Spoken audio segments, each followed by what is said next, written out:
আসসালামু আলাইকুম এভরিওয়ান। আজকে বেশ দুপুর হয়ে গেছে। এত দেরিতে আব্বু কখনোই বাজার করে না। আজকে প্রায় 12টা বেজে পার। তো হচ্ছে আব্বু বাজারে গিয়েছিল।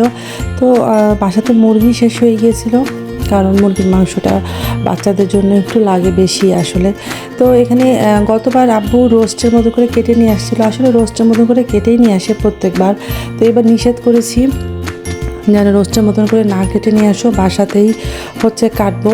আর গতবারে মুরগিগুলো এত ছোট ছোট দিয়ে দিয়েছিল যে মানে বাচ্চারাও খেতে বিরক্ত হচ্ছিল। একটু বড় থাকলে সুবিধা হয়, রোস্টের জন্য খেতে সুবিধা হয়, বা মুরগির পাতলা ঝোল করে রান্না করলেও ভালো হয় আর কি। তো এখানে 6টা মুরগি ছিল। আমি এগুলো এখন বের করে কেটে নিব, রোস্টের সাইজেই কাটবো। আর হচ্ছে এগুলো হচ্ছে গলা গিলা এগুলো হচ্ছে আলাদা করে রেখে দেবো। এগুলো কোনো সময় রান্না করে নিলেই হবে আর কি।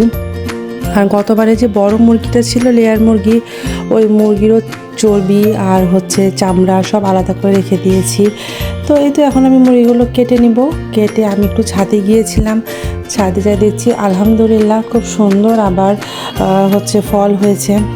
আসলে এই আমড়াগুলো আমার খুব পছন্দ, মানে ছোট থাকতেই একটু লবণ দিয়ে খেতে খুব ভালো লাগে।